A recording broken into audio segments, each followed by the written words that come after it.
Budget தாக்கல் செய்வதை ஒத்திவைப்பது குறித்து பதிலளிக்க மத்திய அரசுக்கு தேர்தல் ஆணையம் உத்தரவிட்டுள்ளது. இது தொடர்பான தகவல்களை டெல்லியில் உள்ள சிறப்பு செய்தியாளர் சலீமிடம் கேட்கலாம். சலீம், சொல்லுங்க, மத்திய பட்ஜெட் தாக்கல் செய்ய எதிர்க்கட்சிகள் எதிர்ப்பது ஏன்? அதற்கு தேர்தல் ஆணையம் என்ன முடிவெடுத்திருக்காங்க? காங்கிரஸ், திமுக, திரிணாமுல் காங்கிரஸ், அப்படியே யூபியில் போனால் பகுஜன் சமாஜ்வாதி கட்சி, அப்புறம் எஸ்பி அப்படின்னு சொல்லுவாங்க, சமாஜ்வாதி கட்சி, அது பகுஜன் சமாஜ் கட்சி பிஎஸ்பி. அதுக்கப்புறம் அப்படியே பீகாரில் போனால் நிதிஷ்குமார் மற்றும் லாலு பிரசாத் யாதவ் இவர்களுடைய கட்சி மொத்தம் சேர்ந்து ஒரு 16 கட்சிகள், சின்ன சின்ன கட்சிகள்லாம் கூட சேர்ந்து எதிர்க்கிறாங்க. என்ன சொல்கிறாங்க? பட்ஜெட்டை மத்திய அரசு பிப்ரவரி 1ஆம் தேதி தாக்கல் செய்ய போகுது. வழக்கமாக பட்ஜெட்டை பிப்ரவரி இறுதியில் தான் தாக்கல் செய்வாங்க ஒவ்வொரு வருடமும் இந்தியாவில். ஆனால் இந்த வருஷம் பிப்ரவரி 1 தாக்கல் பண்ணுறாங்க. 5 மாநில தேர்தல்கள் நடக்கும் முன் பட்ஜெட்டை தாக்கல் செய்வதால் இது தேர்தலில் மத்திய அரசு, அதாவது மத்தியில் ஆட்சியில் இருக்கும் பாஜகவிற்கு சாதகமாக முடியும். எப்படி முடியும் அப்படின்னா, பட்ஜெட்டில் 5 மாநிலத்துக்கும் அதிக நிதி ஒதுக்கிட்டாங்கன்னா, நிறைய திட்டங்கள் அந்த 5 மாநிலத்தில் ஆரம்பிச்சாங்கன்னா 5 மாநிலத்தில் இருக்க மக்களுக்கு ஒரு நல்ல அபிப்பிராயம் வந்து பாஜகவிற்கே ஓட்டு போட்டு விடலாம் என்ற முடிவுக்கு, தற்காலிக முடிவுக்கு மக்கள் வந்து விடுவார்கள்.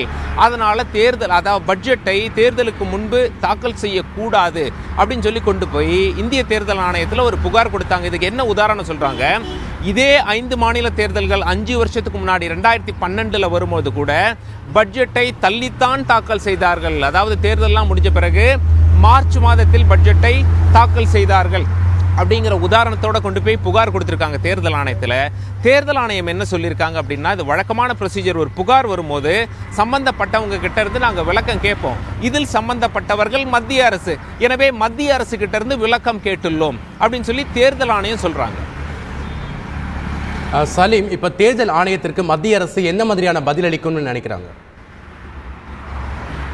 மத்திய அரசு ஏற்கனவே இதெல்லாம் தீர ஆலோசித்து விட்டு தான் இந்த முடிவு எடுத்திருக்க வேண்டும். இந்த மாதிரி நாம பட்ஜெட்டை முன்கூட்டியே வைத்தால் எதிர்க்கட்சிகள் புகார் கொண்டு போய் தேர்தல் ஆணையத்தில் கொடுப்பாங்க அப்படின்னு சொல்லிட்டு சாதாரணமாக பிரதமர் நரேந்திர மோடி அவர்கள் ஒரு முடிவெடுத்து விட்டாராயின் அதை அவ்வளவு எளிதாக அவர் மாற்றிக்கொள்வது கிடையாது அப்படிங்கிறது நாம் அரசியல் வட்டாரங்கள் அறிகிறோம், தினந்தோறும் செய்தித்தாளையும் பார்க்குறோம்.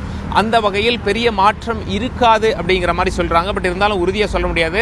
அத்தனை எதிர்க்கட்சிகளும் இந்த விஷயத்தில் ஒன்று சேர்ந்திருக்கிறார்கள்.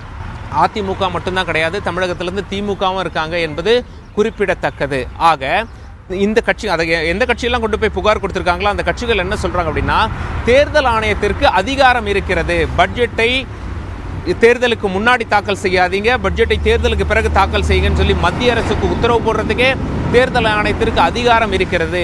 இதனால் மத்திய அரசு பணிந்தே தீரும் அப்படின்னு சொல்லி எதிர்க்கட்சிகள்லாம் ரொம்ப உறுதியோடு சொல்றாங்க.